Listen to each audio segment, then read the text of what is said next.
Ladies and gentlemen, the United States Marine Band.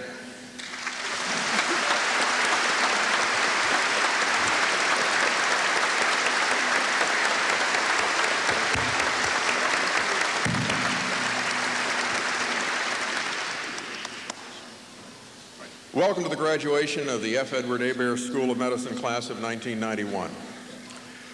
When I ask you to, will you please rise for the presentation of the colors by the Armed Forces Color Guard and remain standing for the national anthem to be sung by Second Lieutenant Brian Affleck, United States Air Force Reserve, and the invocation to be delivered by Ensign Jay Shiner, United States Naval Reserve. Please rise. Advance the colors.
Oh, say, can you see by the dawn's early light what so proudly we hailed at the twilight's last gleaming, whose broad stripes and bright stars through the perilous flight o'er the ramparts we watched were so gallantly streaming. And the rocket's red glare, the bombs bursting in air, gave proof through the night that our flag was still there. Oh, say, does that star-spangled banner yet wave o'er the land of the free and the home of the brave?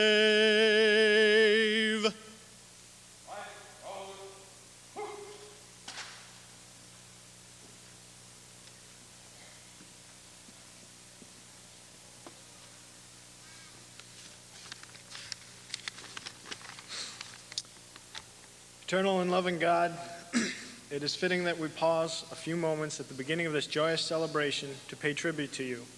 For it was through your grace and kindness that we endured the hardships and trials of the past 4 years and had the privilege of witnessing what it truly means to be human. We learned about the gift of life through the very first cry of a newborn baby. We experienced the reality of human pain and suffering and what our profession can and cannot do to alter this.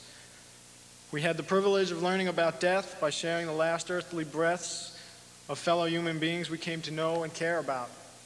Be with us now, Lord, as we make this transition into a lifelong profession of caring and compassion in the presence of our family, friends, and colleagues. Help fill our souls, hearts, and minds with all that we will need to uphold the solemn oaths that we are about to take. And bless now those present today who partake in this joyous celebration of learning and growth. We ask this in your holy name. Amen.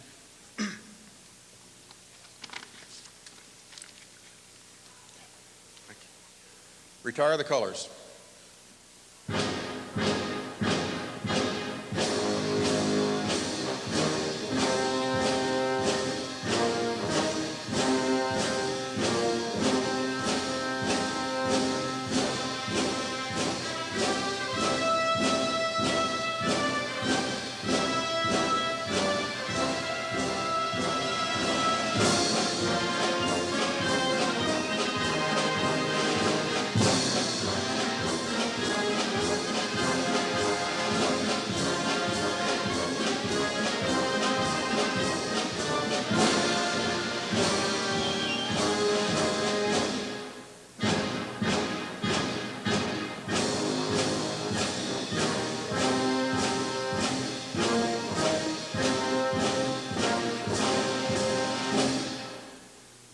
Please be seated.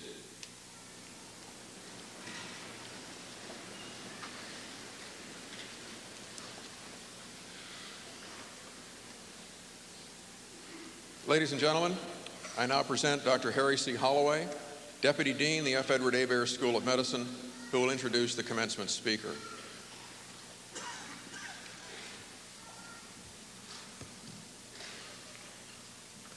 Members of the class of 1991, your family and friends, senators, members of the House of Representatives, distinguished secretaries, distinguished Board of Regents, and faculty, ladies and gentlemen.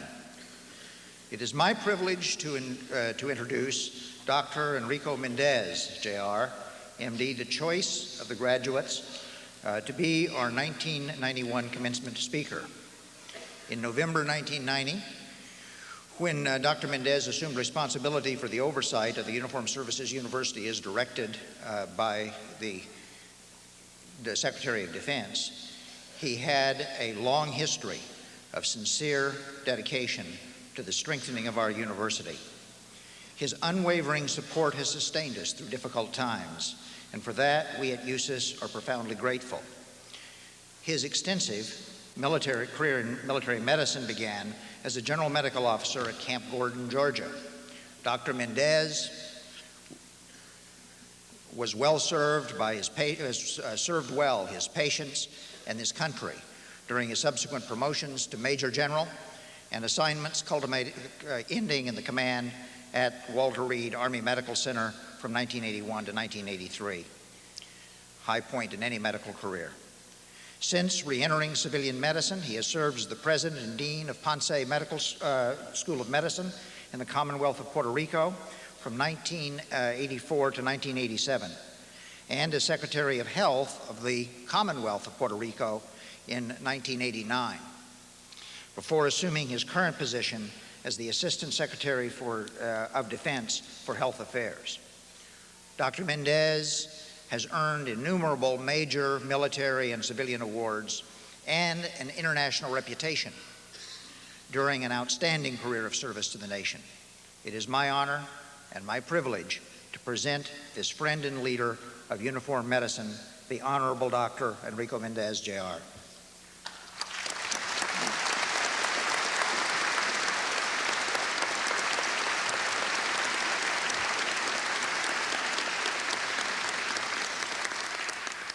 Thank you very much, Dr. Holloway, Dr. Nixon, members of the Board of Regents, Dr. Sanford, Dr. Holloway, General Ledford, Admiral Zimble, General Miller, members of the faculty, distinguished guests, members of the 1991 graduating class, ladies and gentlemen, good morning to you. I'm honored to be here this morning to share with you the pageantry of your graduation. This very special moment celebrates your passage to the next series of life's responsibilities, challenges, and rewards. Recently, President Bush encapsulated a pertinent and well-known fact when he stated, and I quote, "Labor and learning precede every inch of human progress," unquote. The milestone you have reached today clearly is measurable in terms of your labor and your learning, and the progress you have achieved is certain cause for a sense of personal fulfillment. I have three intertwined thrusts that I want to pursue with you today, each independent and yet each very much a part of the others. One, for the members of the graduating class, my thoughts for you at this moment of your passage to greater responsibility.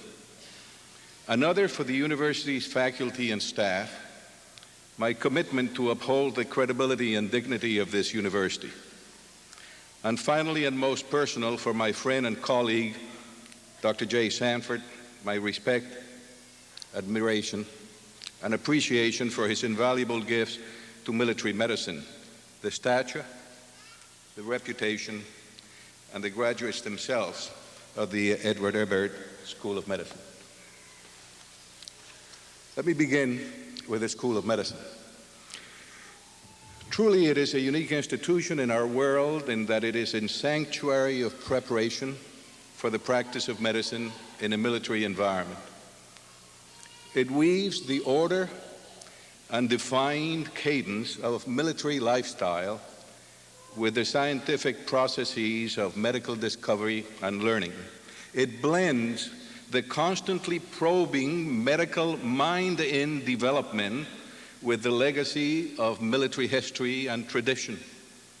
It offers a curriculum of world health to assist in meeting what? In meeting the global commitments of the United States Armed Forces. It joins the pains and the burdens of war with the courageous preservation of life. And this confluence of diversity has been nurtured and accomplished through the faculty and the masterful talent and indomitable spirit of its leader, Dr. J. Sanford. I offer that all of us here, and many others who are not here, salute, applaud, and admire the greatness you have achieved, Jay, for this still maturing medical school and university. The maturation process, as each of us is keenly aware, is one fraught with adversity and blessed with the delicate constancy of effervescence. The adversity derives from willfulness, from conflict of intentions, from the exercise of authority. Often there is no right or wrong that is clear. It is rather a case of perspectives and the relative degrees of control and position. But the effervescence is something else. Clearly, this feature of youth is infectious. It springs from the heart. It touches all who are close and carries far into the stages of maturity. All of us have a touch of it. All of us want more of it. All of us bubble up, indeed, with what is inside that makes us effervesce. It is the spark that leads to innovation, the flame that drives dedication, and the light that makes possible transitions wrought by change and by new direction. It deserves, and in our case in medicine, demands our full attention and our encouragement. In the past year, the university has experienced a taste of adversity, but so too has it witnessed the relevance and the enthusiasm of its existence. For many reasons, we experienced a significant effort to close the university last year. It was stated that it cost too much to train a military physician when the department can obtain comparably trained physicians through other less costly programs. And you know, if you really want to look at the other side, look at the commentary from exuberant university graduates, young men and women who only a few years ago sat right there where you're sitting because we're young. And they tell us in those commentaries that there is not a comparison of value. The preparation that they receive to practice the art and the science of medicine in the environment of the military placed them beyond the reach of their colleagues from the civilian setting during the recent conduct of Operation Desert Storm. I'm going to quote from their own words. I quote, "You've got to take what you've got. 600 miles from anywhere.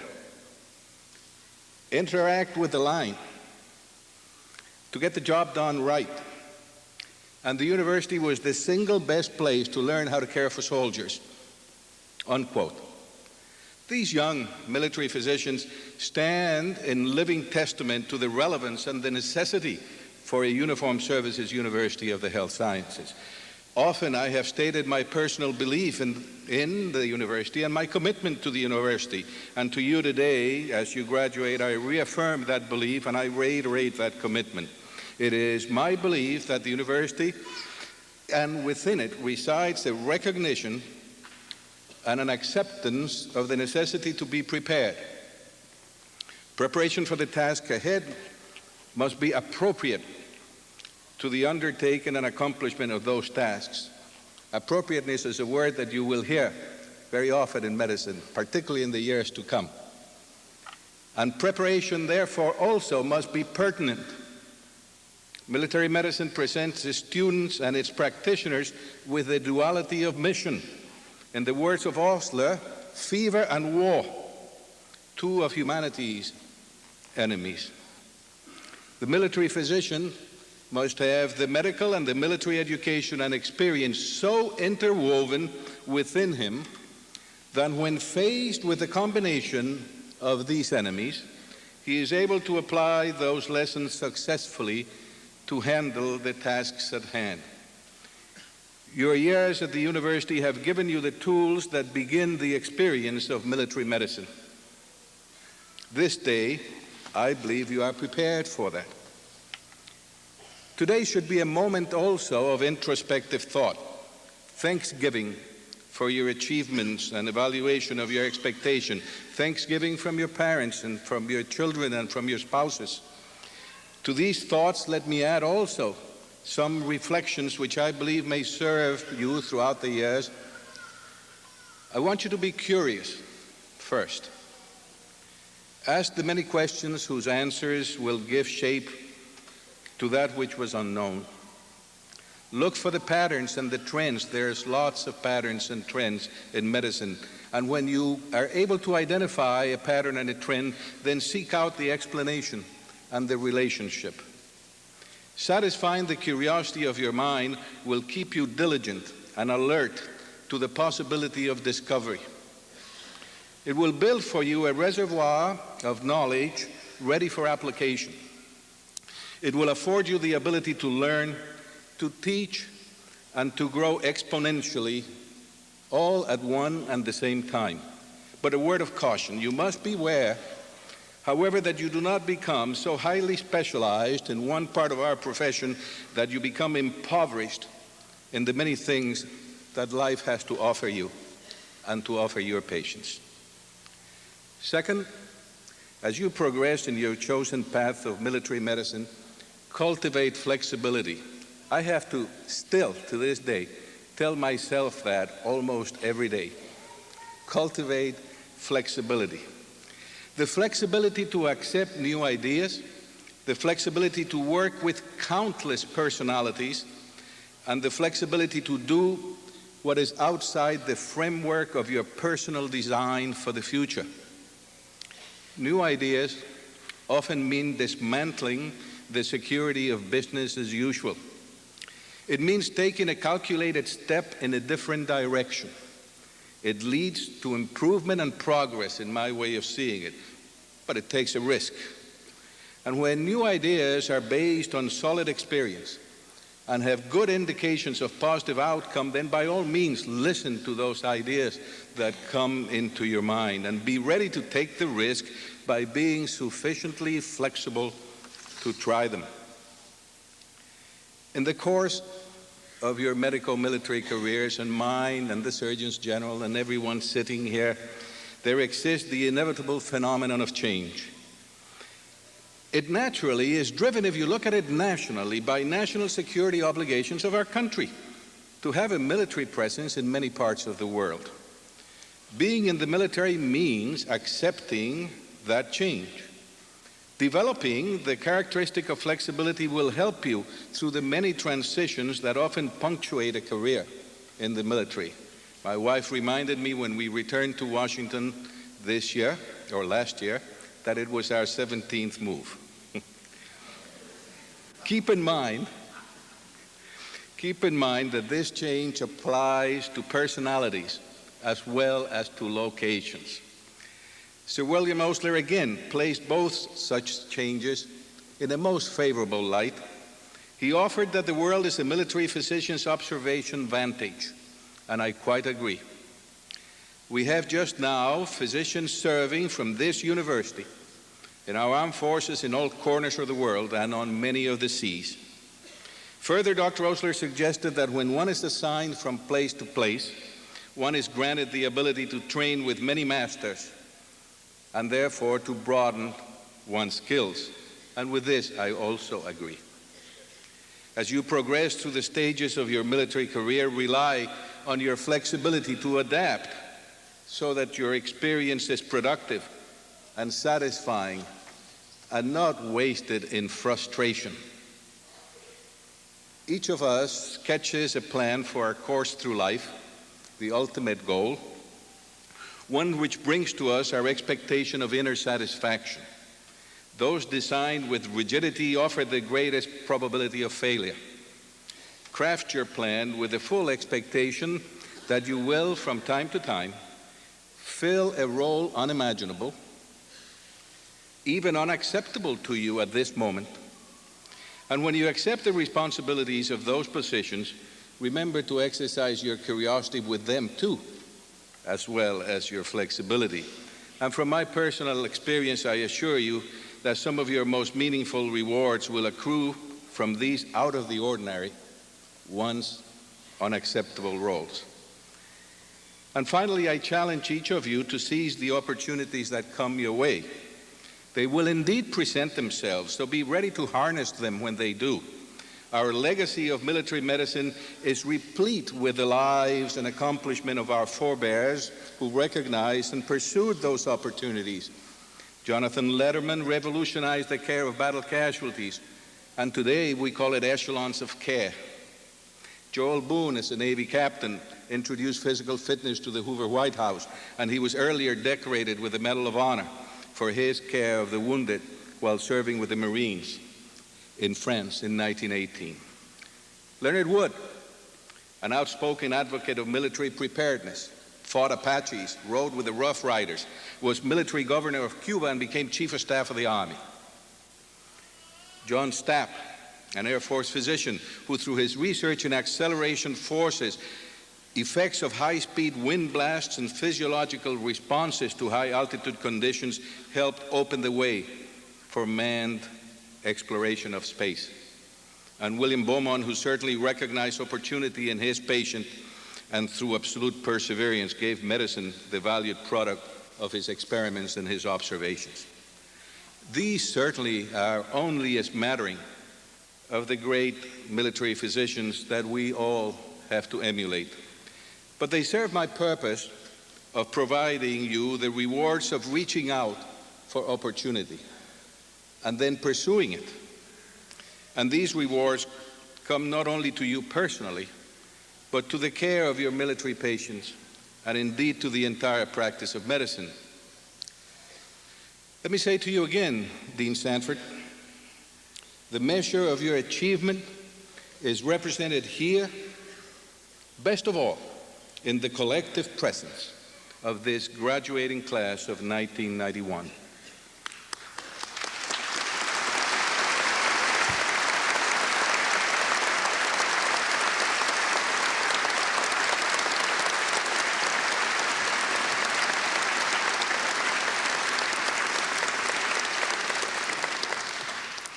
To the faculty and staff of the university, I have only one thing to say. We are a team and our purpose is the same. We will work together toward the achievement of common goals. We wish the same thing. And to you, the most important group, our graduates, leave here today in the full knowledge that you are among a select few who are fully prepared to be military physicians. As you participate in these proceedings today, you will conjure up an image of yourselves for the future. And most of you, like most of us, will spend the majority of your professional days trying to live up to that image. Remember that you must trace a path to arrive at your destiny, which will become the blueprint for the conduct of your professional life. Working that path toward achievement will become your career. And the stops along the way are the positions that you will occupy in the military setting that you have selected for yourselves as a professional environment. I congratulate each of you and wish for you the same thing as I wish for my children, a life that is productive and fulfilling, that allows for self-expression and for a sense of discovery, and the continuing personal growth that comes from applying yourself to the problems of your fellow man with dedication, with vigor, and with generosity. I thank you and God bless you.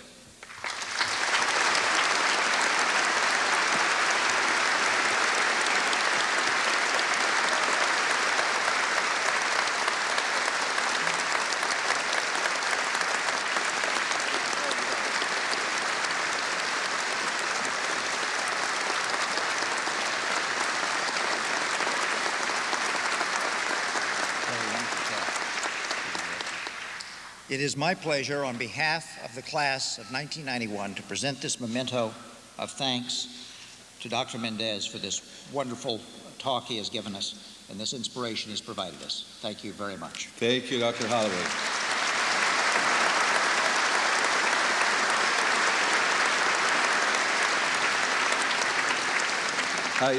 I stayed for just a moment, you know, because people are curious. They always say, I wonder what that fellow got. I just want to show it to you.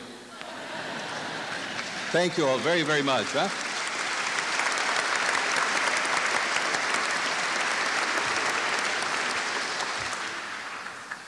Dr. Marks.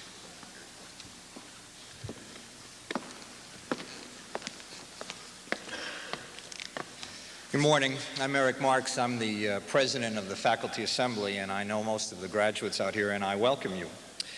In my role as the president of the Faculty Assembly during the past year, I have had the pleasure of representing the faculty in a wide variety of forums. I can tell you that without any question, no other event has given me as much pleasure as it is to be participating in this graduation exercise. And to all of our USUS graduates and to their families, I offer you my personal heartfelt congratulations. It's also my privilege to announce today that the Uniformed Services University for the Health Sciences will award its first honorary degree. The awardee is an individual whose leadership and scholarship has been essential in establishing USUS as a highly respected member of the military, medical, and scientific communities. It is both my honor and privilege to present this honorary degree to Dr. J.P. Sanford, Dean Emeritus. Dr. Robert J.T. Joy, our first Commandant at USUS, will read the qualification statement for the degree, and the Honorable Dr. Sam A. Nixon, Chairman of the Uniformed Services University and Chairman of the Board of Regents, will assist with the hooding, and the Honorable Dr. Enrique Mendez, Jr. and Dr. Harry Holloway will award this degree.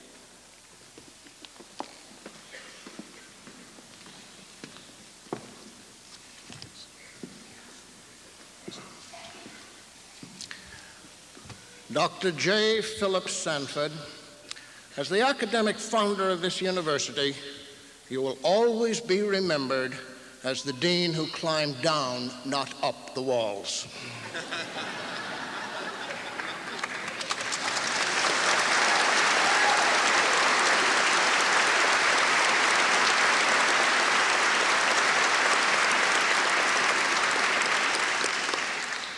You spread the work of this university to the world. Your vision and commitment to the highest ideals of the military and medical professions have irrevocably shaped this institution. You pioneered in extending its academic programs to active and to reserve forces. Your vivacity, your spirit, your humanity have given thousands of students and colleagues a model to follow. You are the mentor and friend of many throughout the uniformed medical services, and the horizon of military medicine has been enlarged by you, your efforts, and those of your students.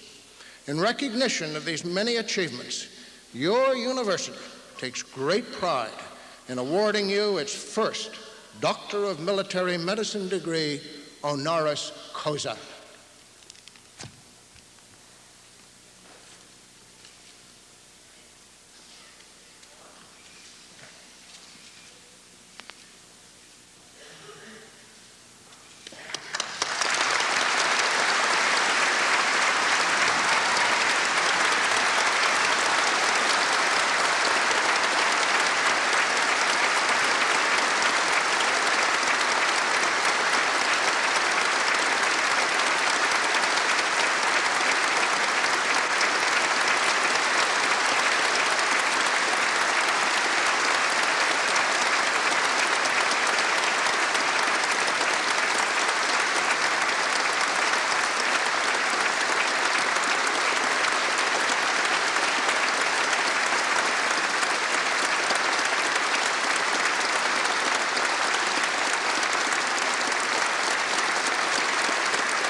Ladies and gentlemen, it is my privilege to introduce Major Earl Grant, the USU's graduate student representative, who will present the graduate student farewell.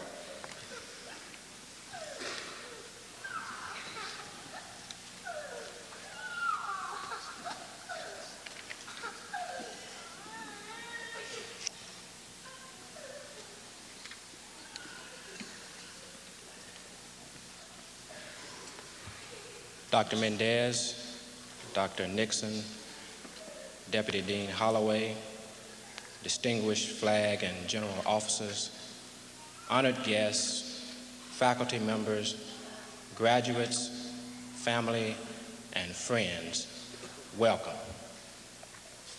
I would like to take this opportunity to extend my heartfelt gratitude to Dr. Sheridan and my fellow graduates for granting me this privilege to speak today. Although I truly thank God for this Doctor of Philosophy degree, I do not stand to display my philosophical acumen or engage in Socratic dialogue, but I stand to briefly share my view of this day and offer a word of thanks. This day may be viewed from at least three perspectives: past, present, and future. First, it gives us an opportunity to take a stroll down memory lane. We remember when we began, the new surroundings, new faces, new friends, and new challenges. This day was then a distant hope, some days more distant than others. We reflect on the joys and sorrows, the highs and lows, the good and bad, and the times we wondered whether the tassel was worth the hassle. Yet this day does not allow us to linger in the past because the present surrounds us. This day, full of pomp and circumstance and graduation regalia, is a day of celebration and congratulation. It is the realization of one's aspiration and the culmination of academic preparation, comprehensive examination, scientific investigation, and scholarly dissertation. However, this day is not a period at the end of this sentence of our lives, but merely a comma, a pause between yesterday and tomorrow. It is but a moment to smell the roses.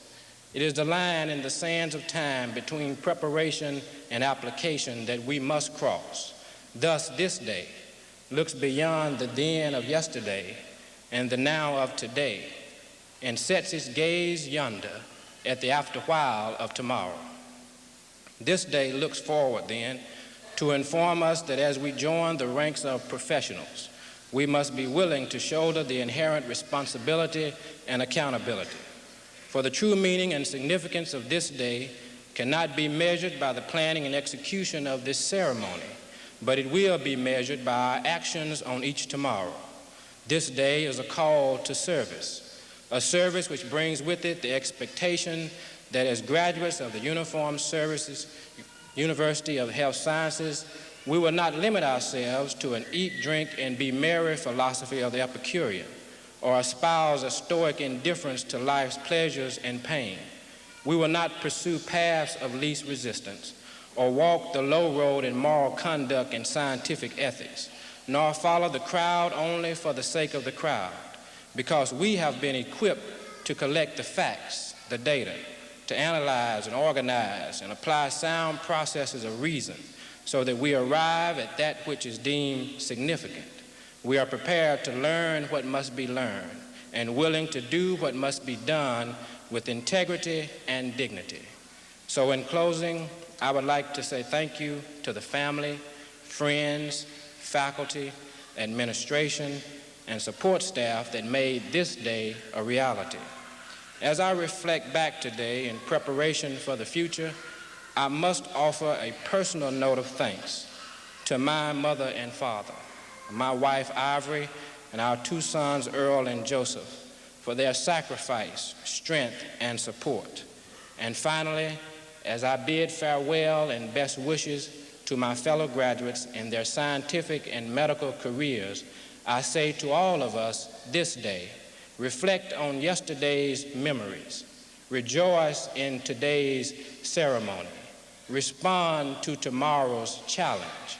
And remember, this is the day which the Lord has made. Let us rejoice and be glad in it. Thank you, and God bless you.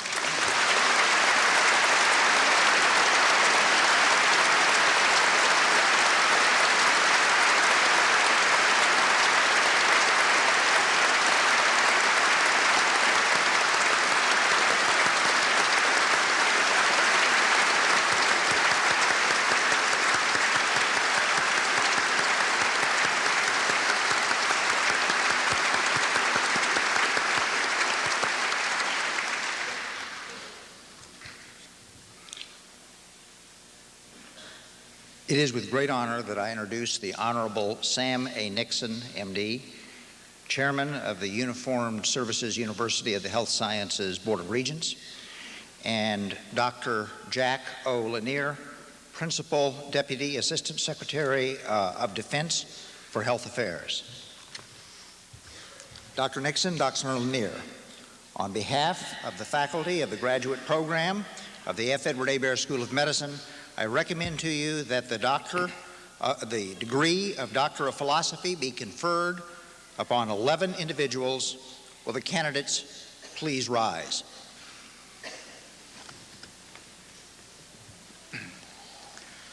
By virtue of the authority vested in the university by the Congress of the United States, and upon recommendation of the faculty and dean, I hereby confer the degree of Doctor of Philosophy and its attendant privileges and responsibilities on each and every one of you with the congratulations and best wishes of the Board of Regents.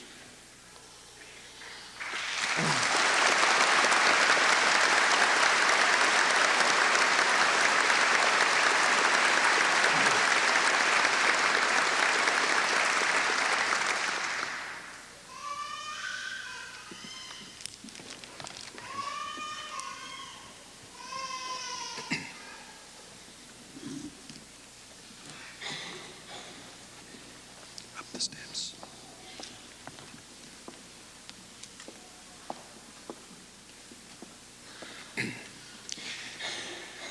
Edward Burgard, Doctor of Philosophy in Pharmacology.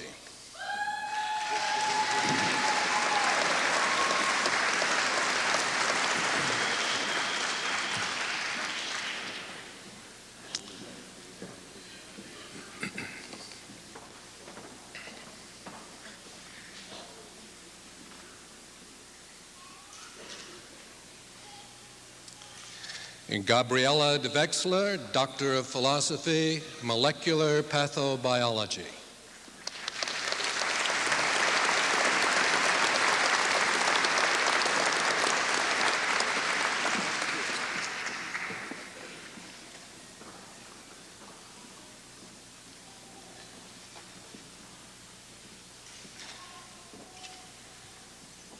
Earl Grant, Doctor of Philosophy in Biochemistry.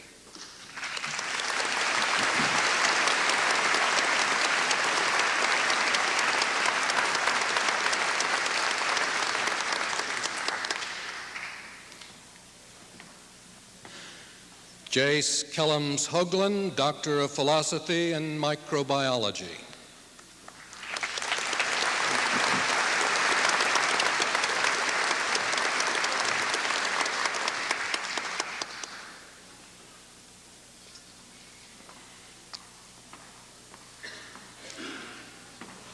Taraz Masnik, Doctor of Philosophy in Molecular Pathobiology.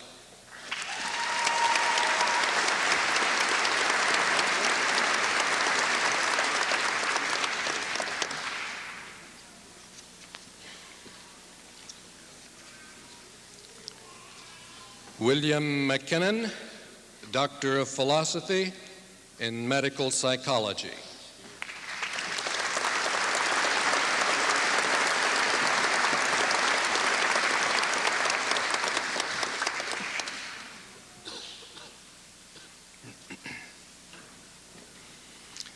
Anne M. Donahue, Doctor of Philosophy in Physiology.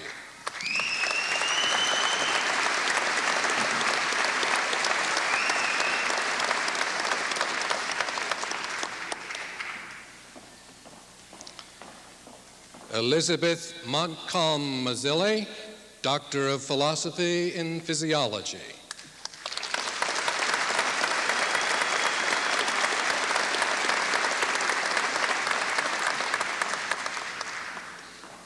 Mary Kathleen O'Keefe, Doctor of Philosophy in Medical Psychology.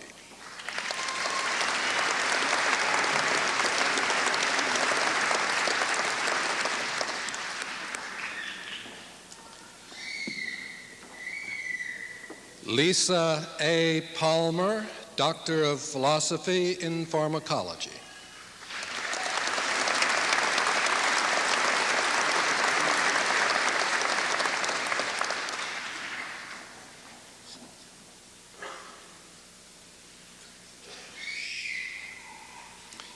Magong Shu, Doctor of Philosophy in Pharmacology.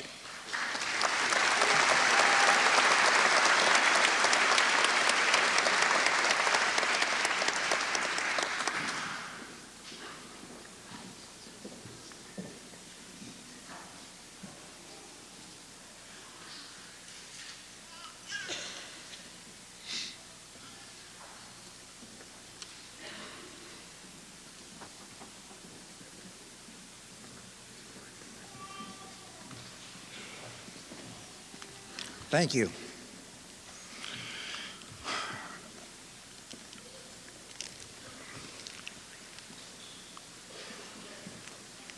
I believe that we can have the Dr. Lanier and Dr. Nixon stay in position because we have some more folks to present to you. On behalf of the faculty of the F. Edward Hebert School of Medicine, I recommend that the degree of Master of Science be conferred on one individual. Will the candidate please rise? Dr. Nixon. By virtue of the authority vested in the university by the Congress of the United States, and upon recommendation of the faculty and dean, I hereby confer the degree of Master of Science with its attendant privileges and responsibilities, and our congratulations.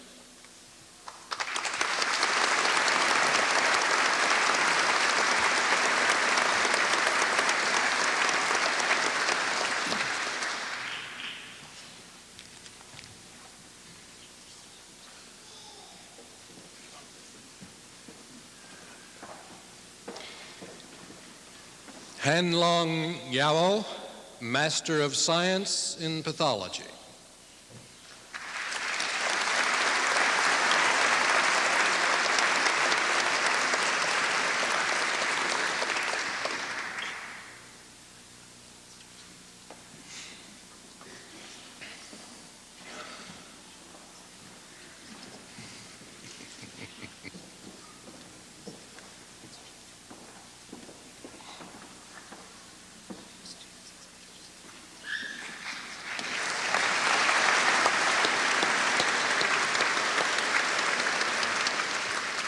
Dr. Nixon, Dr. Lanier, on behalf of the faculty of the graduate program of the F. Edward Hebert School of Medicine, I recommend to you that the degree of Master of Public Health be conferred on 3 individuals. Will the candidates please rise?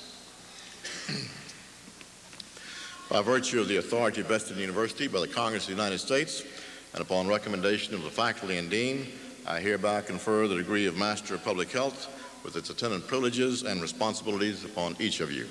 Congratulations, you have our highest commendation.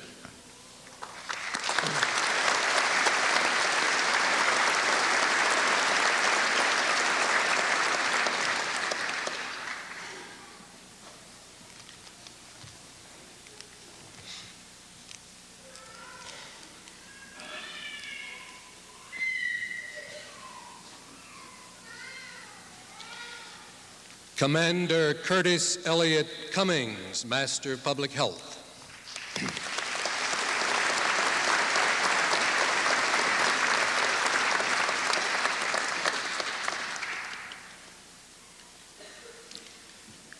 Captain Stephen W. Heath, Master of Public Health.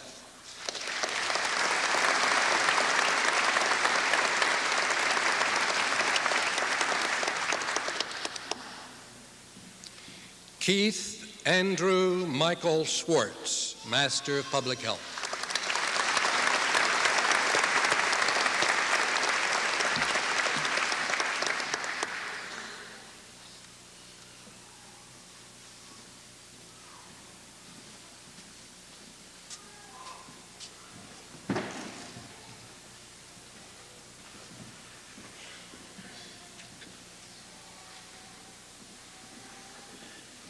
Dr. Lanier. I think we now move on to another section of awards, so we can thank you and have you sit down. Thank you very much for assistance.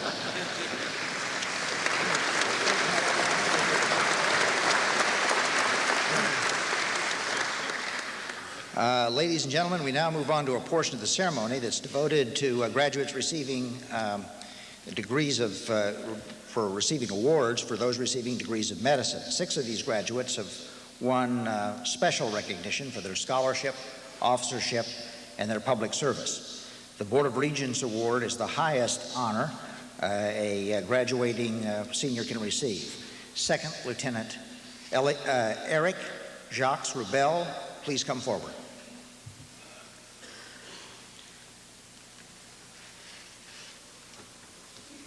The recipient has a record of a truly outstanding academic performance, has shown concern and care for patients, the investment in social and intellectual aspects of medicine, and the devotion and empathy and dedication and personal commitment required of a physician. He has proven his capability for hard work, both as an individual and as a team member.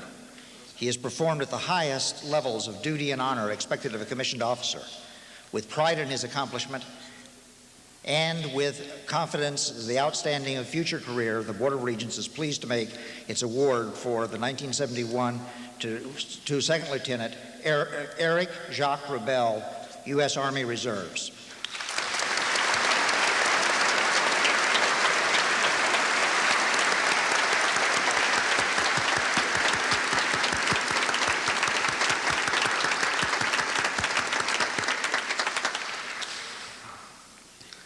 The Association of Military Surgeons of the United States has established an award to be given annually to a graduate of the Uniformed Services University F. Edward Hebert School of Medicine. The award consists of a lifetime membership in the association, a plaque, and a token of $250. This year, the award will go to Ensign David Allen Lane. Please come forward.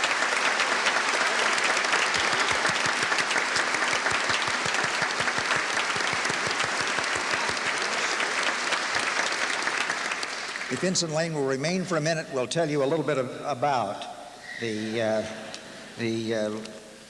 what he has done. This is given to the senior who demonstrates the highest qualities of leadership and academic involvement. Ensign Lane has demonstrated concern and commitment to the health of people and the care of the sick and injured. He possesses social and interpersonal skills required to gain the respect, trust, and confidence of patients, superiors, peers, and subordinates. The Board of Regents, with pride in his accomplishments and with confidence for an outstanding future career, on behalf of the Association of Military Surgeons of the United States, is pleased to present this award for 1991 to Ensign David Allen Lane, United States Naval Reserve.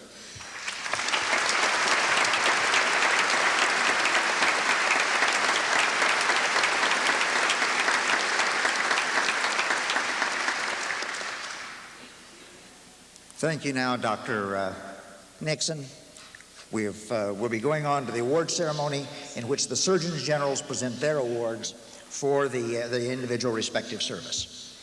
These awards have been selected by the faculty in recognition not only of their outstanding academic performance, but also of their demonstrated commitment toward enhancing the goals of the respective service in an exemplary manner.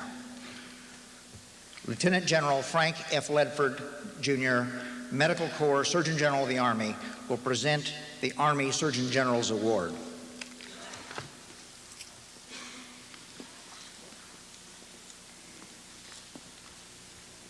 Dean, it is my great pleasure to present the Army Surgeon General's Award to Lieutenant Mary Mather Mondry. Mary Mondry she's a leader, a scholar, a soldier. She's a dedicated person, a lovely human being. She's going to Fitzsimmons Army Medical Center for her internship, and I promise we're going to have a great one for her. She's a great soldier.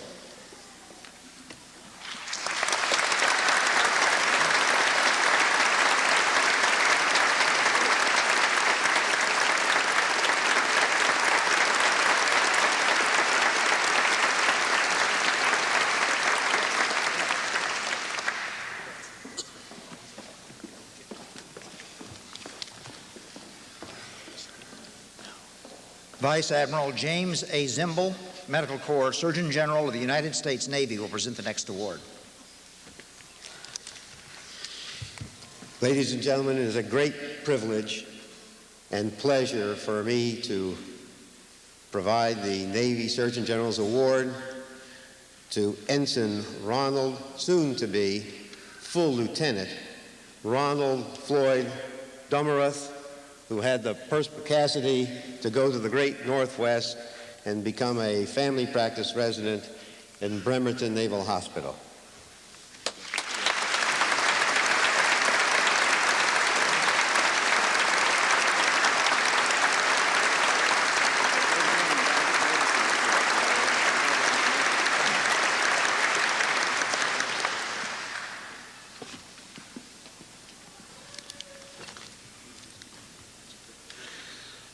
Lieutenant General Monty B. Miller, Medical Corps Surgeon General of the Air Force, will present the next award.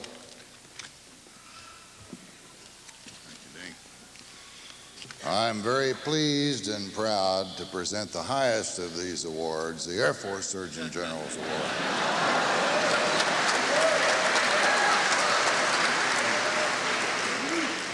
To still Second Lieutenant Mark Goodwin.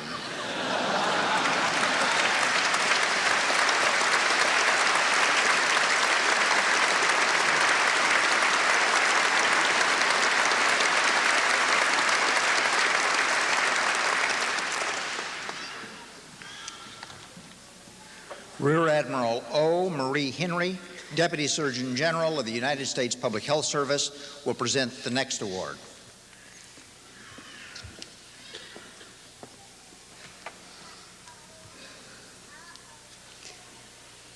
You might think it's the highest, but I have the last word since we're the last service. We might be the smallest, but we have the biggest impact.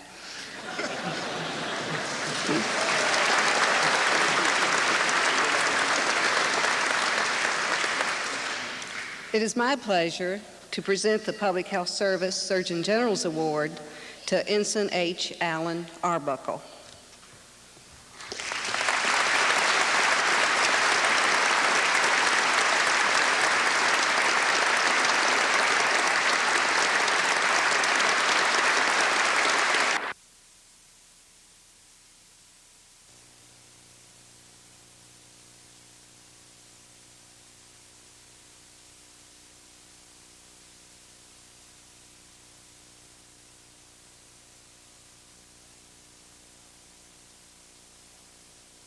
Dr. Nixon will now present the William P. Clements Jr. Award to the outstanding military educator.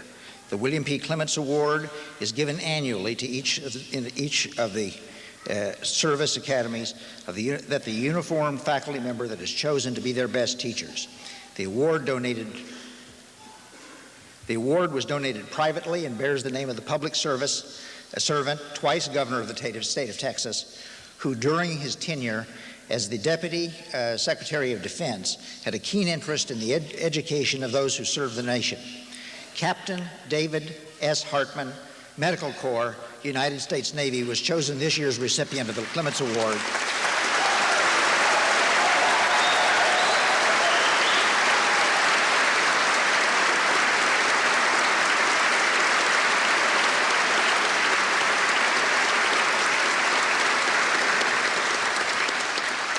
As the uniformed services faculty members whose personal example and performance best characterized the principles of excellence in education, Dr. Hartman, please come forward and receive the award.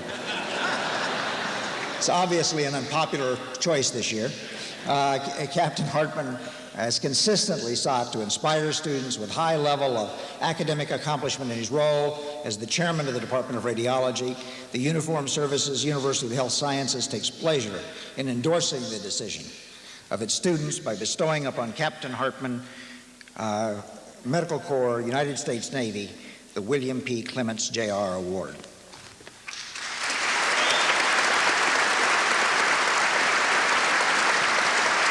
Dave.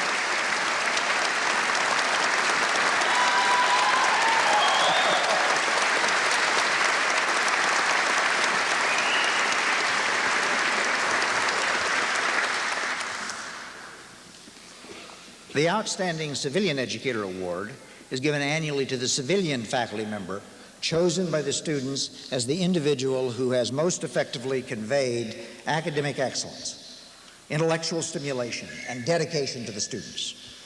Dr. Richard M. McDonald was chosen as this year's recipient. Dr. McDonald, please come forward.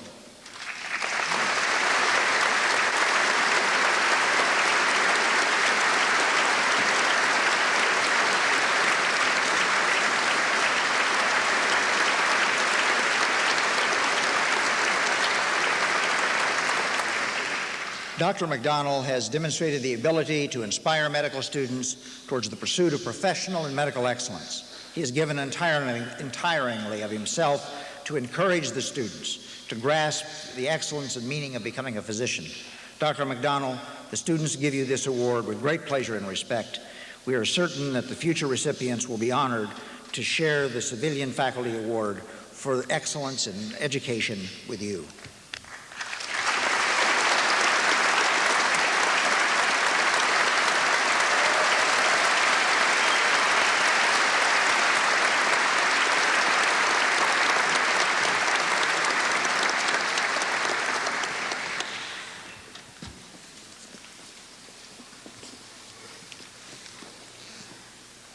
I now have the pleasure, together with my colleague in the Dean's Office, Dr. Richard Diamond, to present an award. The Esprit de Corps Award recipient is selected annually by the members of the graduating class to recognize one of their own who embodies the following treasured and memorable human gifts.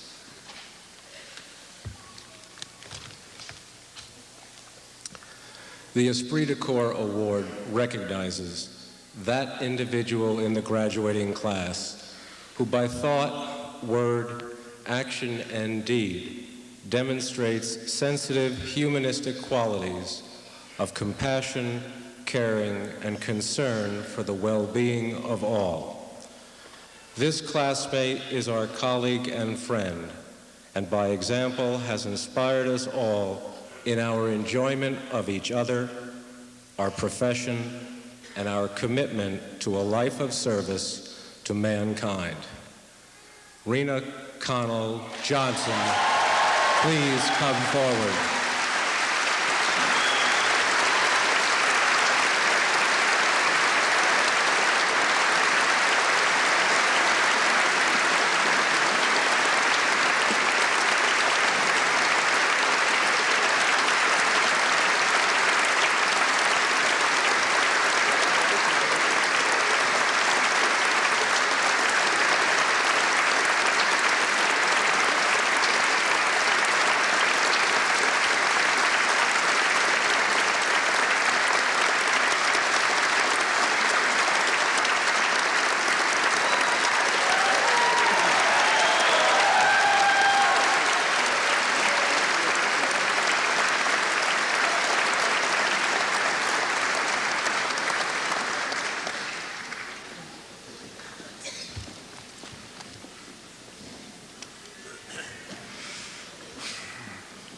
It is a pleasure for me to introduce the president of the class of 1991. As his last official act in his present grade, Ensign David Lane, United States Navy Reserve, will present the class farewell.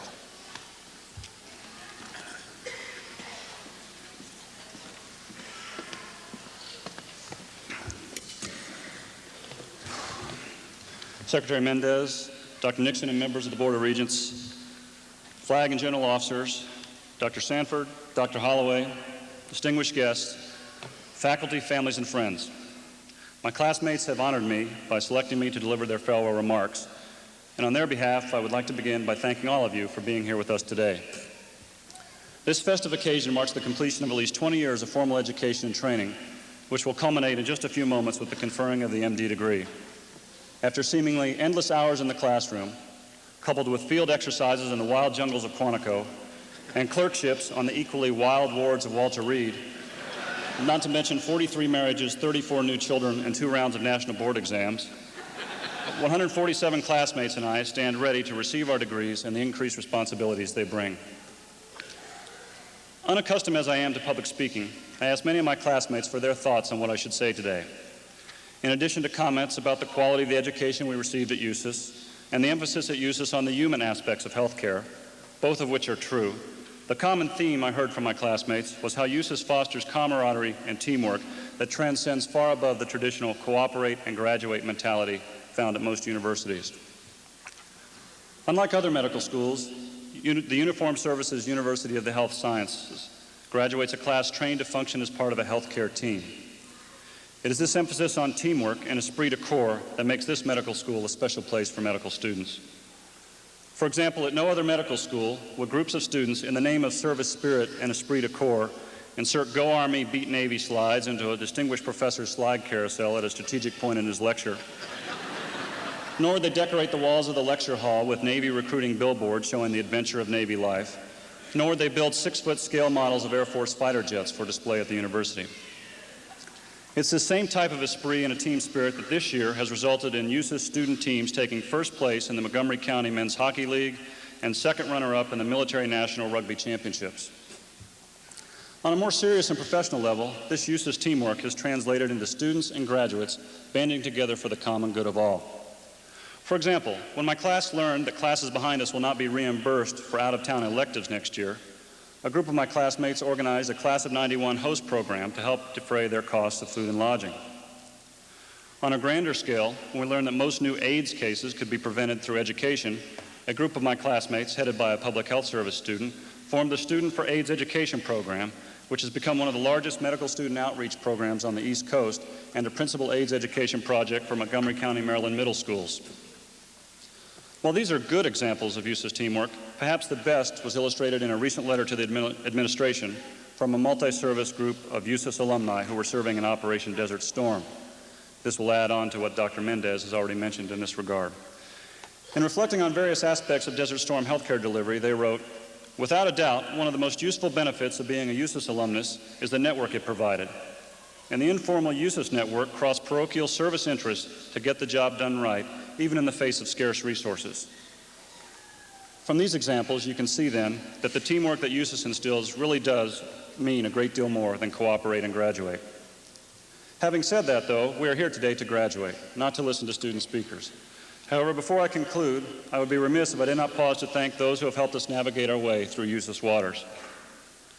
Specifically, on behalf of the Class of '91, I would like to thank first and foremost the patients we have seen in our wonderful teaching hospitals.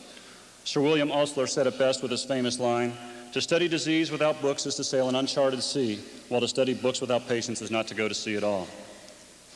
Next, we would like to thank our families and friends for their never-ending encouragement and support. Thank all of you for being there when we needed you. I am particularly lucky in this regard. We also want to thank the university staff and administration, officer, civilian, and enlisted, technician to senior executive, for providing us with outstanding, well-maintained facilities, excellent learning resources, and a collegial environment conducive to our professional development as military medical officers. It is through the collective efforts of all these members of the USUS community that I can proudly say we are ready now to join the ranks of our healthcare colleagues in the departments of the Army, Navy, Air Force, and Public Health Service, and become contributing members of the USUS Alumni Network, about which I already spoke. At this time, there is one member of our USUS family that deserves special recognition, however. The class of 1991 would like to add our thanks to Dr. Jay Sanford for his inspirational leadership to the university and for his commitment in medical education in general and to our class in particular. Dr. Sanford, to thank you for your inspirational leadership, my classmates have unanimously selected you as an honorary member of the class of 1991. Please accept this class flag as a symbol of your membership in our class.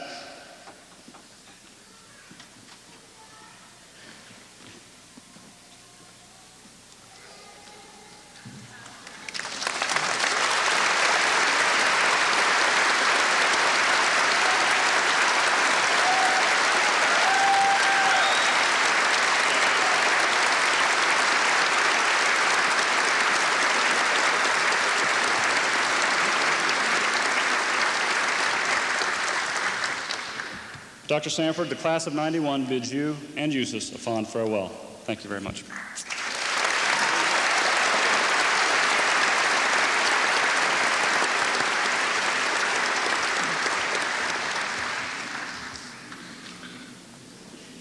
Dr. Nixon, Dr. Mendez. On behalf of the faculty of the F. Edward Hebert School of Medicine, I recommend to you that the degree of Doctor of Medicine be conferred on 148 members of the 1991 graduating class. Will the candidates please rise?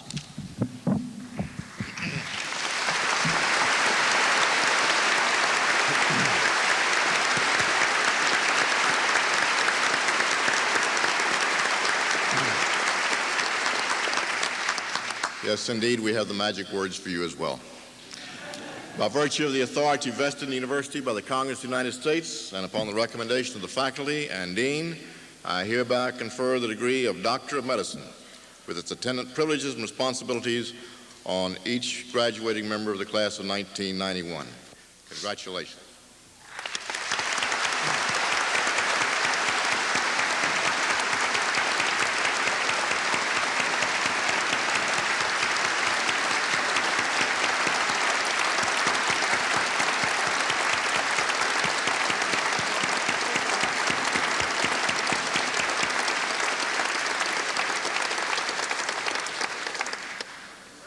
Brian Dawson Affleck.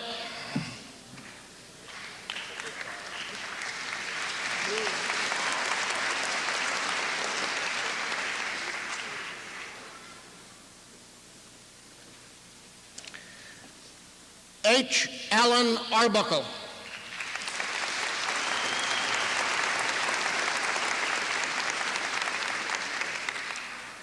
Kevin Kendall Bach.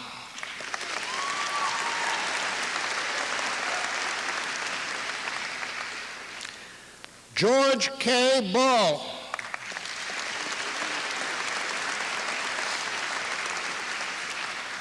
Daniel John Baylog.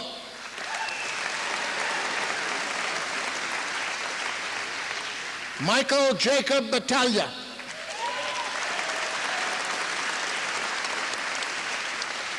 David Manfred Benedek.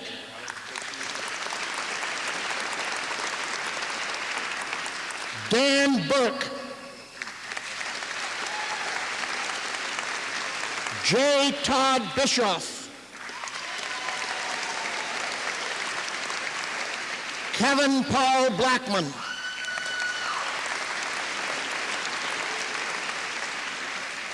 Michael Laird Bledsoe.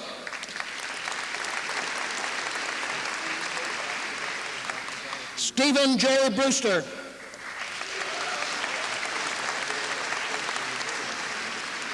Paul Joseph Bruja. Edwin Keith Burkett.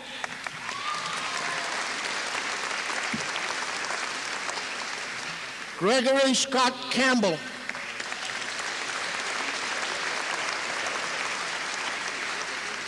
Blake V. Chamberlain. Kenneth H. Cho.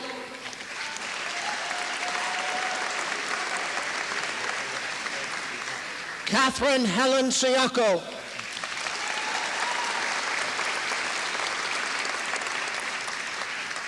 Michael J. Citron.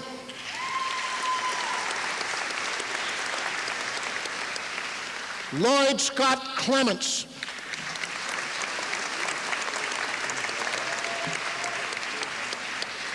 David Brennan Klein.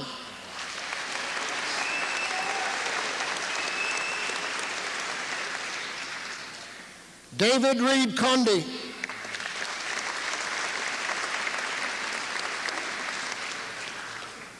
William Philip Core III.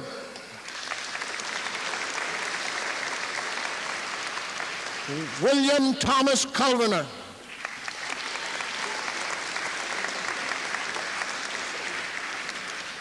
Patrick Harry David.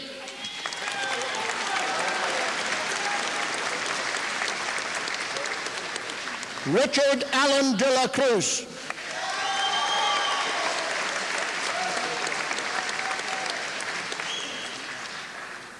David Allen Della Justina.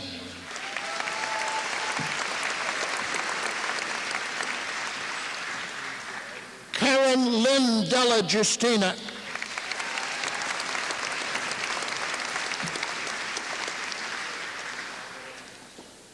Ronald Emilio Delanois.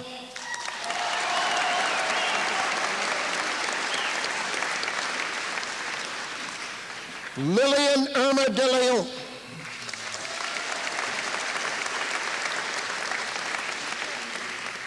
Scott Mason Depute.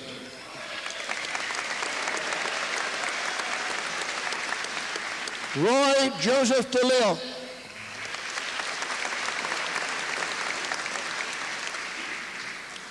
Frank Gerard Dietz.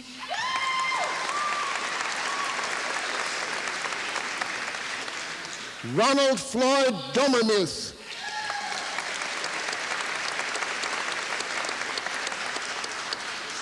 Walter Maybury Downs, Jr.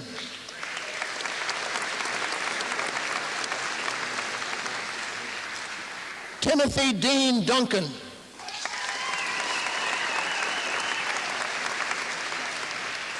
Jan Ruoff Dunn.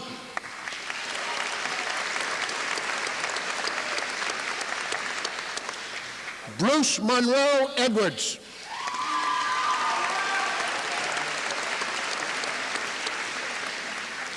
Michael Jonathan Elliott.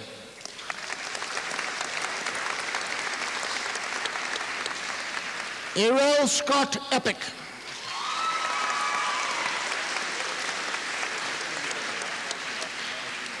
David Robert Foss.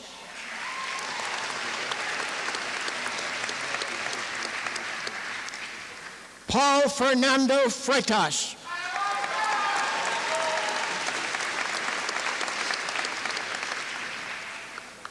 Tony Ann French.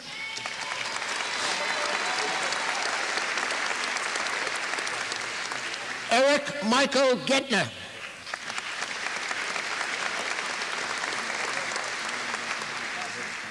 Georgia L. Gill.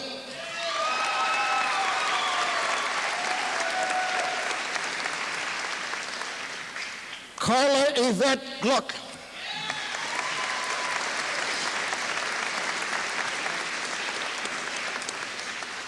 Mark D. Goodwin.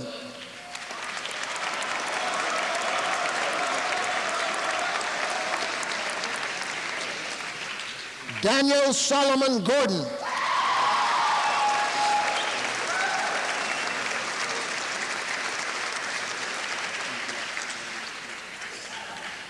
Kurt William Albert Grotwell.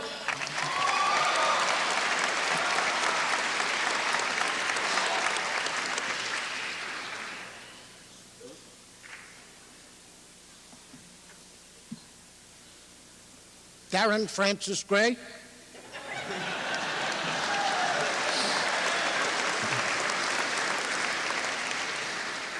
David Allen Harmon.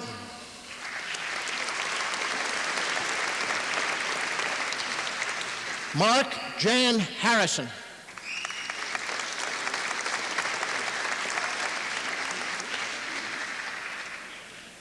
Michael James Harrison.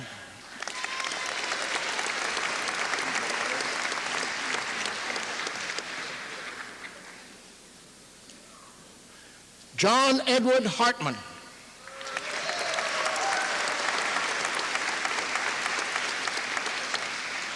James William Haynes.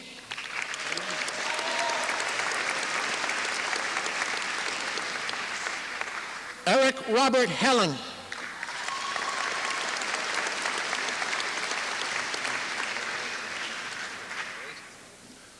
William Craig Hewitson.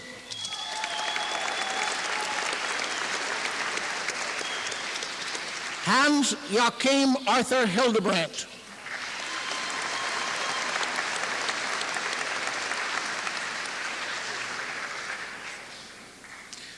Charles M. Holcraft.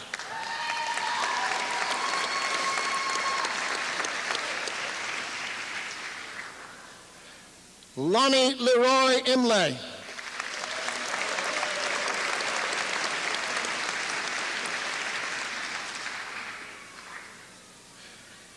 Anthony James Johnson.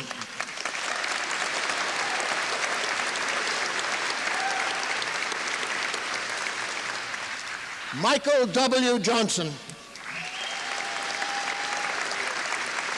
Rena Canole Johnson.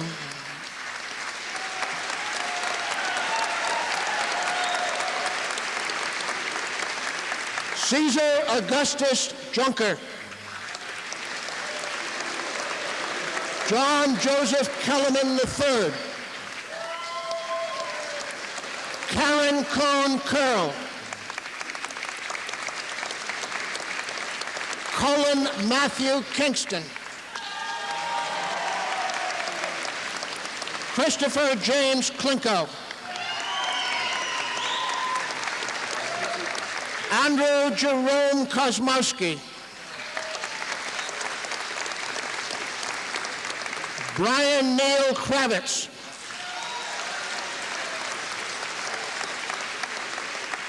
Mark Bendick Kuzi.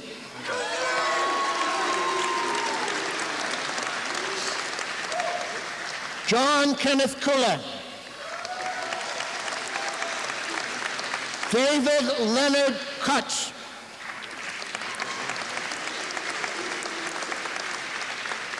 Raymond Scott Lance.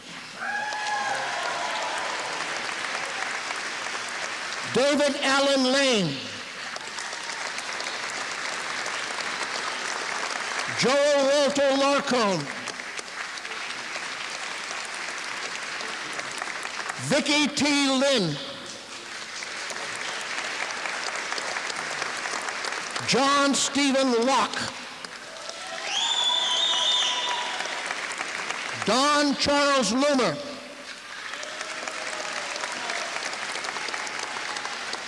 Kevin Michael McGuire. Jeffrey Allen Marchessault. Robert Paul Martin. Mary Catherine Mather Mondre.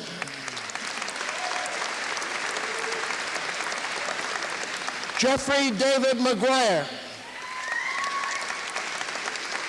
Maria Helen Melbourne. Barth Edward Merrill. Carol A. Moores.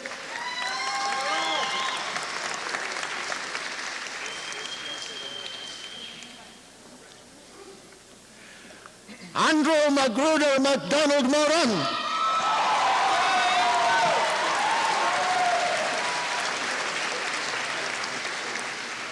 Charles Edward Morris.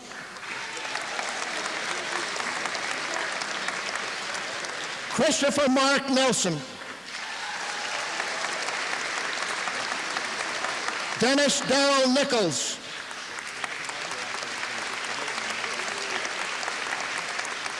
Nelson Antonio Nieves.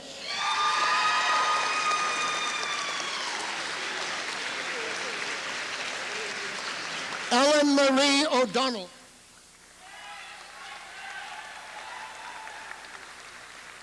Ken Okada.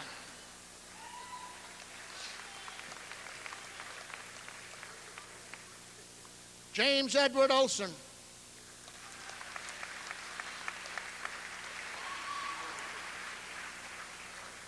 Tamiko Nikaitani Olson.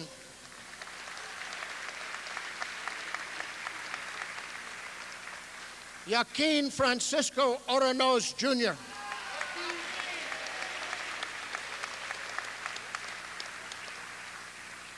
Karen Lynn Parko.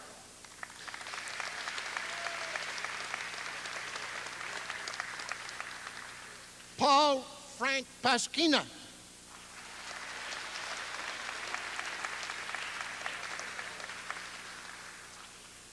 Anya Altheria Patton.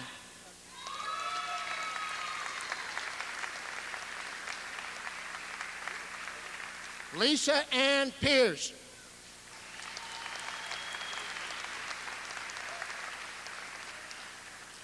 Chris A. Peterson.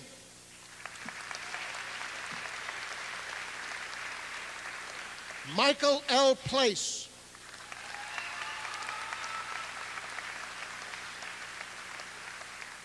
Helen Gamboris Poremba.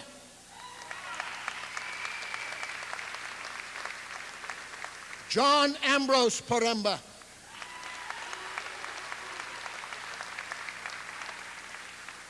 Stephen James Portal.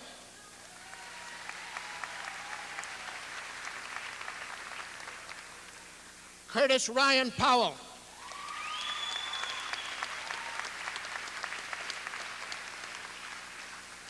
Bertram Clifford Providence.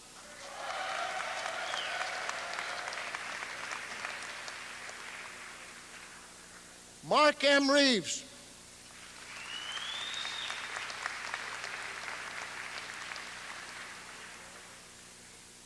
Richard Charles Reno.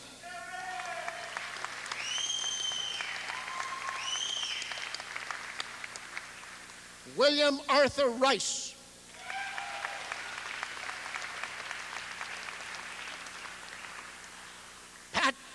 Philip Craig Riddle.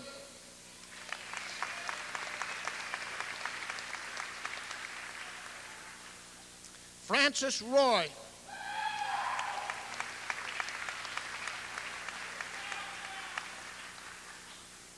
Eric Jacques Rubel.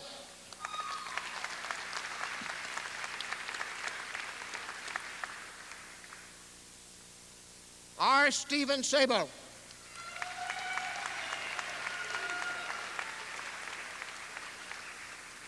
Craig Jeffrey Salt.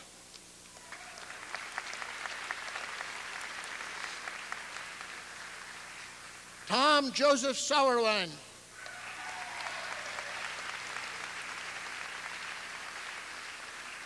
Jay Shiner.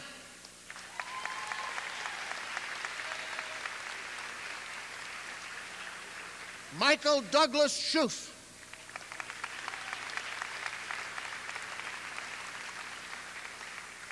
Richard Powell Sharp.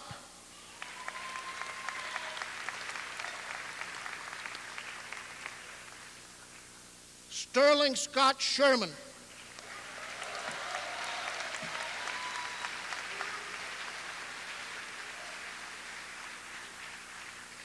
Ann Burdashaw Shrout.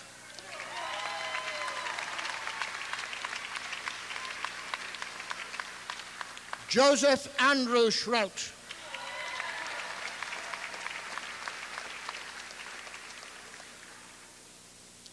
Eric Edwin Shuping.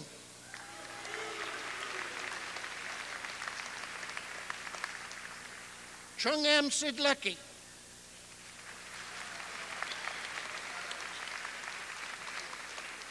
Roy Gilbert Soto.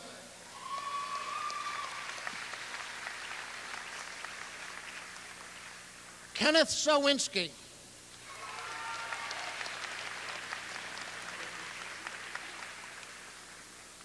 David L. Springer.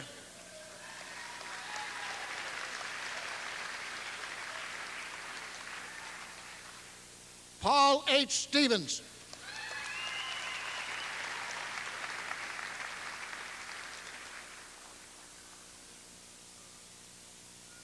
Alexander Stoyadninovich.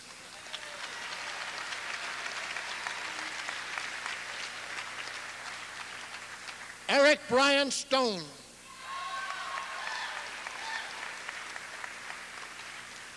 Michael Charles Stoner.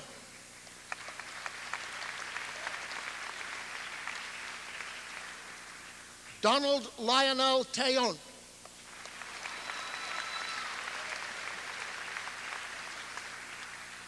William John Tanner.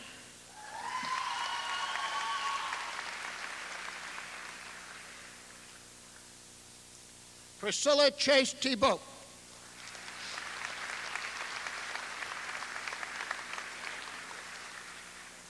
Kevin Daniel Thomas.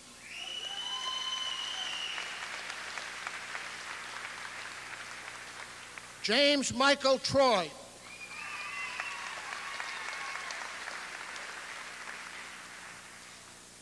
Kenneth Chapowski.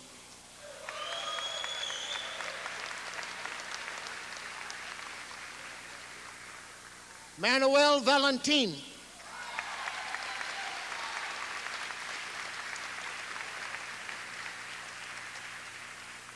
Darren K. Vai.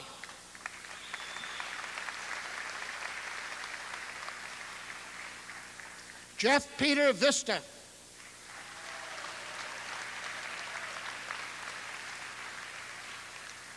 David Melvin Walker.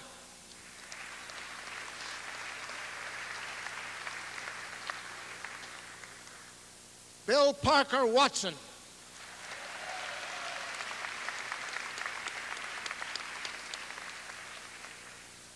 Paul Wayne Whitaker.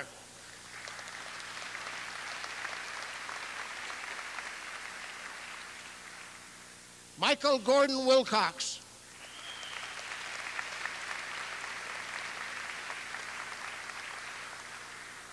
Alan Malcolm Williams.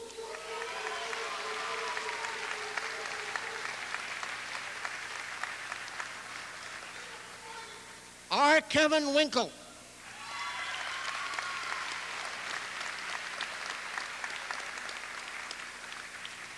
Richard Mark Zwirko.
Is all the class of 1991 here and accounted for? If so, then rise, please.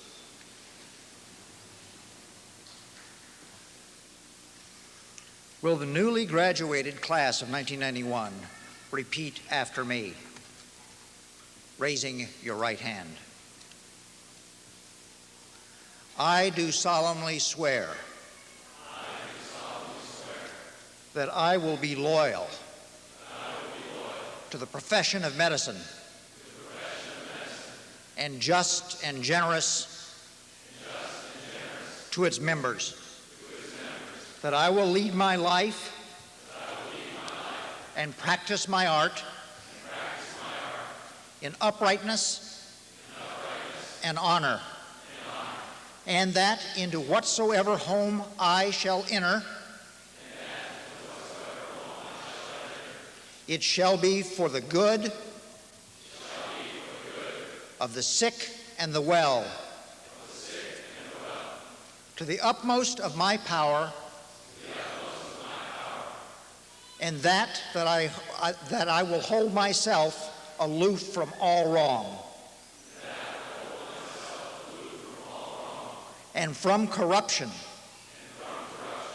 and from the tempting of other vice, and that I will exercise my art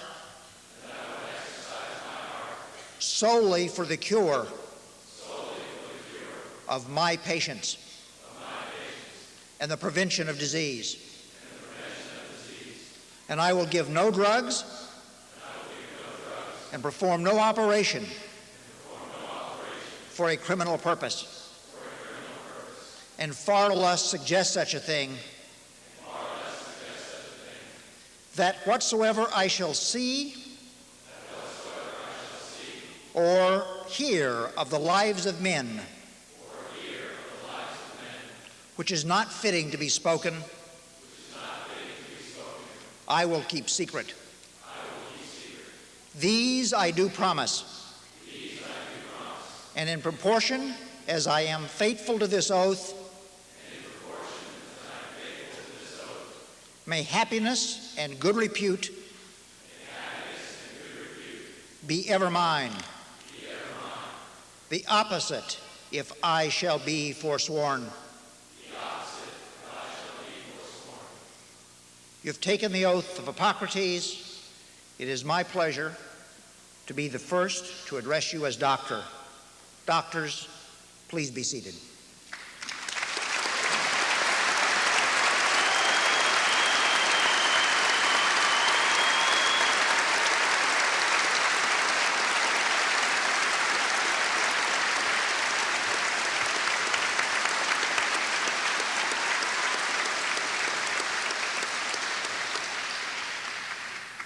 Ladies and gentlemen, the Surgeons General will now commission these new doctors as medical officers in the regular branch of their respective services.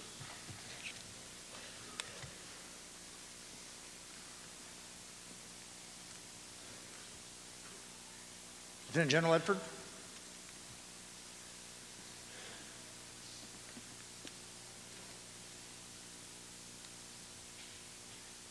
Ladies and gentlemen, I'm going to address my remarks to the Army graduates, to the Army doctors. The rest of you may listen if you choose. 32 years ago, I took that oath. 33 years ago, I was commissioned. It's been a great career. I can't tell you how lucky you are and how much I envy you.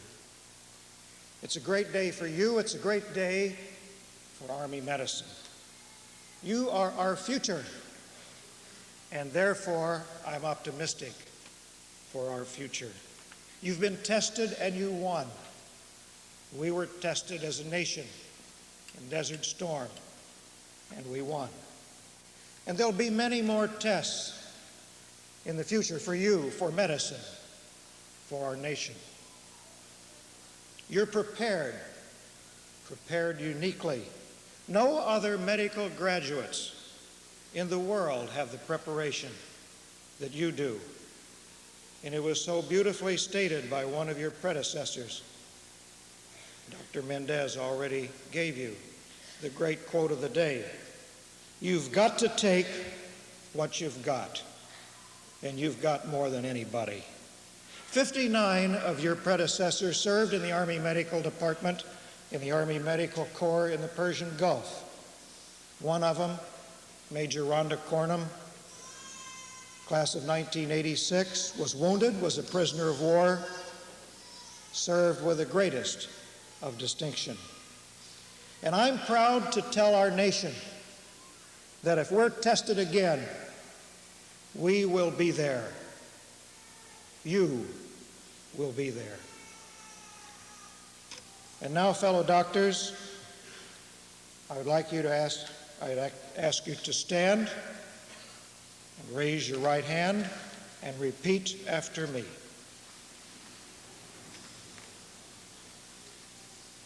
I having been appointed an officer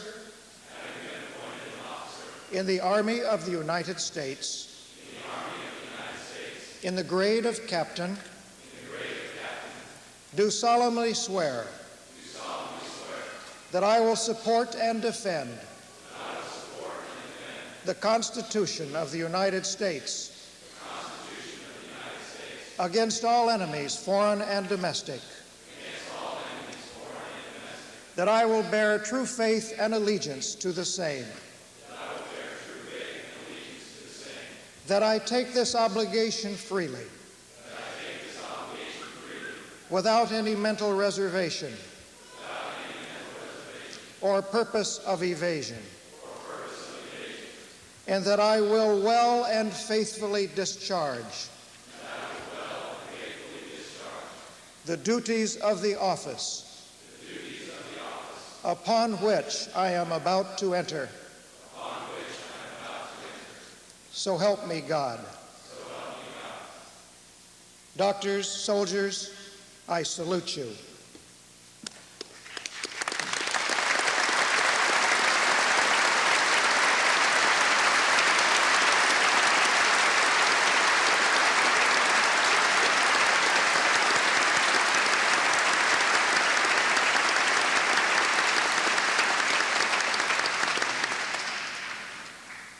Admiral Zimmel.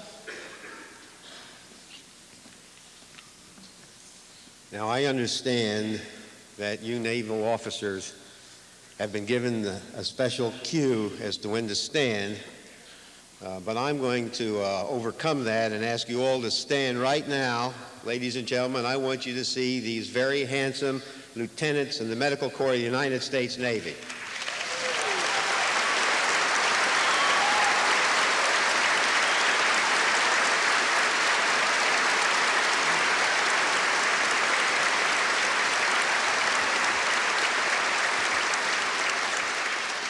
On behalf of the Secretary of the Navy, the Chief of Naval Operations, and the Commandant of the Marine Corps, and as part of my extended family, I warmly welcome you to the United States Navy Medical Corps. And Dr. Sanford, Dr. Holloway, I have to tell you this, I'm especially honored to be able to swear in this particular group, class of 91, because they and I shared the same 4 years of turmoil and toil and tribulation, and we've all come through very well. I ask you all to raise your right hand, repeat after me. I, having been appointed a lieutenant in the United States Navy,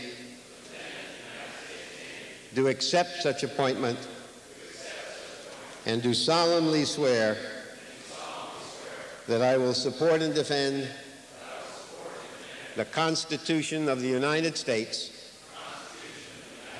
against all enemies, foreign and domestic, that I will bear true faith and allegiance to the same, that I take this obligation freely,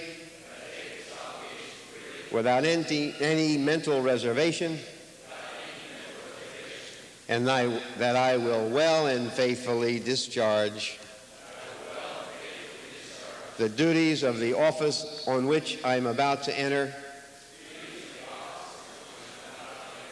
So help me God. And as I bid you fair winds and following seas, our Navy tradition, as you support the 770,000 sailors and Marines who are depending on you, and to military medicine who depends upon you, and to this university which depends upon you, I know with great confidence that you will meet and exceed that challenge. Dr. Mendez, I present to you men and women of extraordinary curiosity, of extreme flexibility, well able to seize every opportunity before them. And I congratulate you all.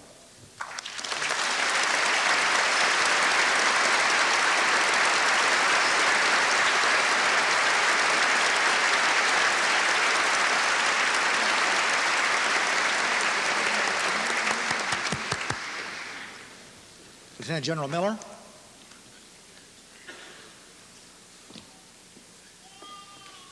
Will those great young Air Force physicians whose virtues need no further advertising please stand?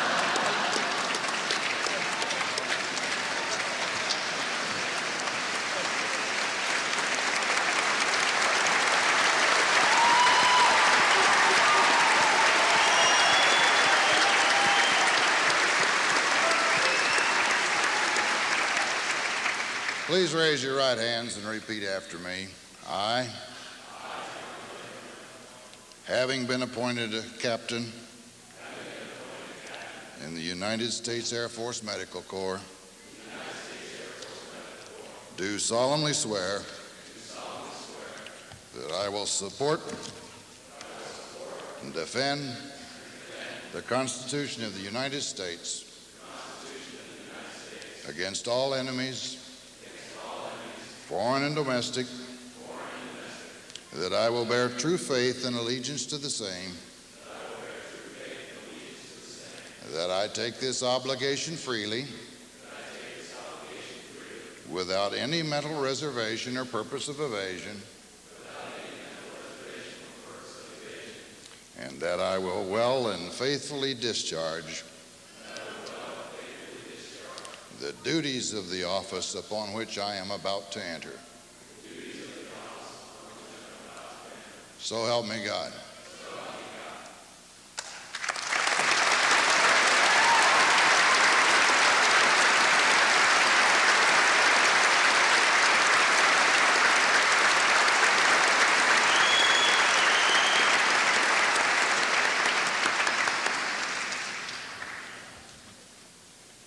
Admiral Henry.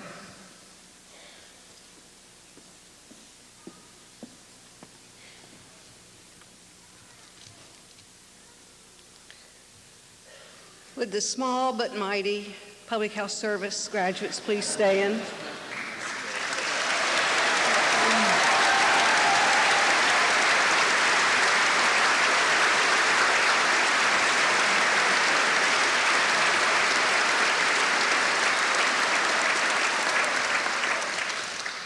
I'm very pleased to represent the Public Health Service at today's ceremonies, and I'm delighted to welcome 10 new officers to our medical corps.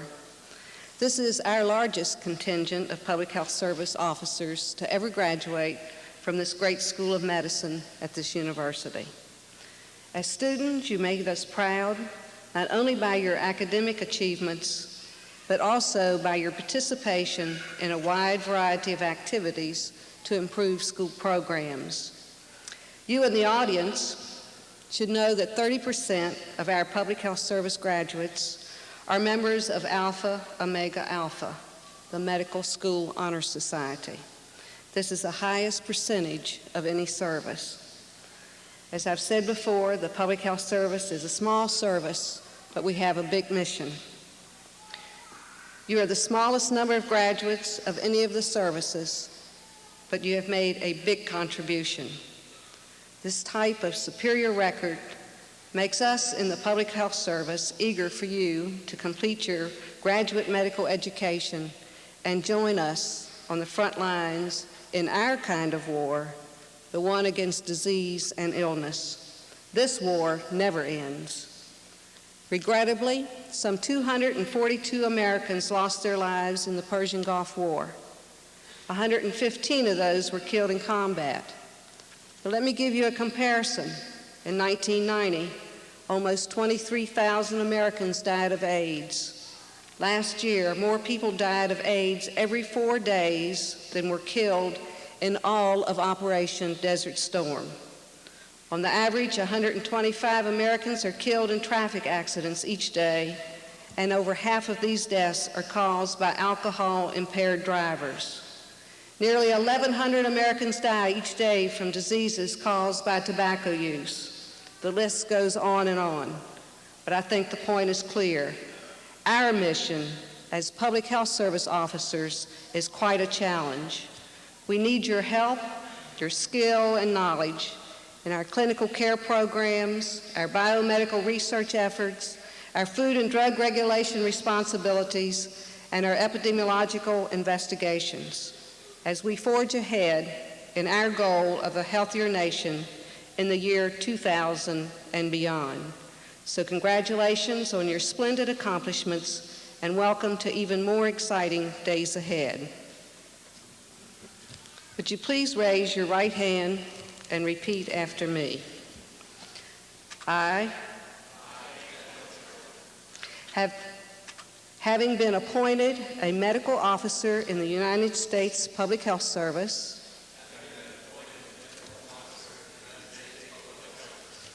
do accept such appointment and do solemnly swear that I will support and defend the Constitution of the United States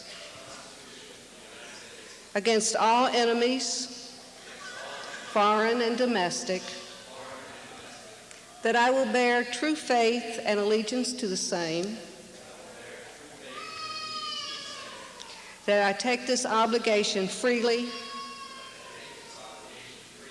without any mental reservation or purpose of evasion, and that I will well and faithfully discharge the duties of the office on which I am about to enter. So help me God. And I congratulate you and welcome you.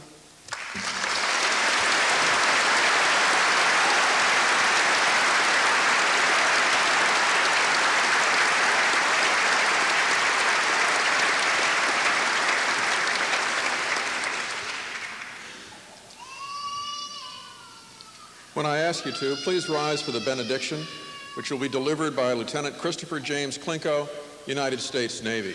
Please rise.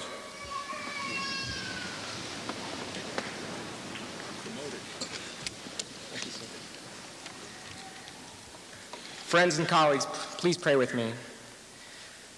All-powerful and eternal Lord, we ask that you bless us as we set forth on this new journey in our lives. We know now that this graduation marks not an end, but a new beginning.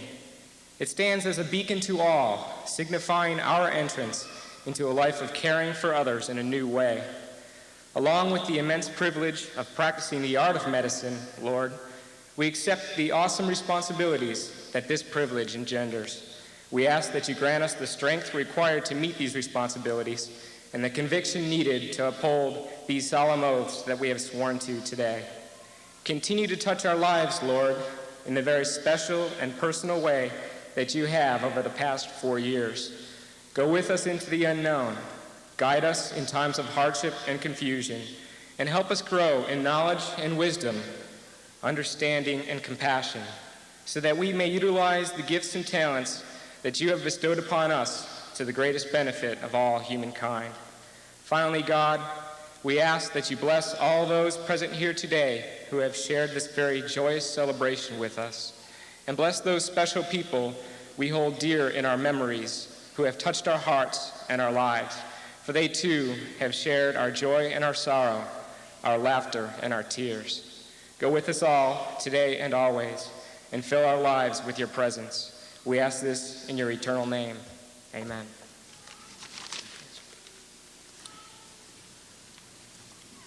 Please be seated.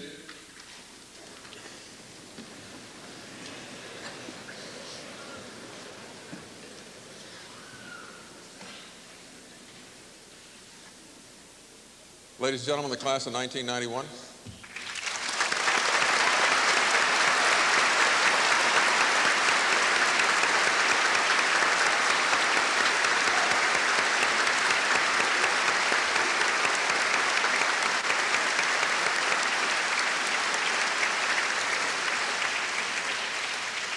If you would, please remain in your seats until the recessional is over, and this concludes our commencement ceremony this year. Thank you for coming.